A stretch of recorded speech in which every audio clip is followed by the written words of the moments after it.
अचानक केलेल्या प्लॅनमुळे ना आजचा आमचा दिवस खूप छान गेला आणि मनाला एक वेगळाच आनंद मिळाला. तर आज आमच्या दोघींचाही वीक ऑफ होता म्हणून आम्ही ठरवलं, की आज आपण इस्कॉन टेम्पलला जाऊया. मग रेडी वगैरे झालो आणि इस्कॉन टेम्पलला पोहोचलो. पण आम्ही थोडं लवकरच आलो होतो कारण आम्हाला इथला टायमिंग माहिती नव्हता.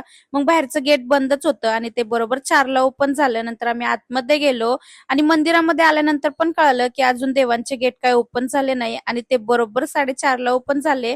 आणि ओपन झाल्यानंतर एवढं छान वाटत होतं ना. नंतर आरती वगैरे झाली. मग आम्ही आरती घेतली आणि थोडा वेळ तिथेच बसलो होतो. नंतर बाहेर थोडंसं फिरलो आणि फोटो वगैरे काढले आणि बाजूलाच एक शॉप होतं. मग त्या शॉपमध्ये गेलो होतो आणि तिथे ना राधाकृष्णांच्या खूप छान छान मूर्ती होत्या. त्यांचे ज्वेलरी होते आणि त्यांचे मुकुट होते.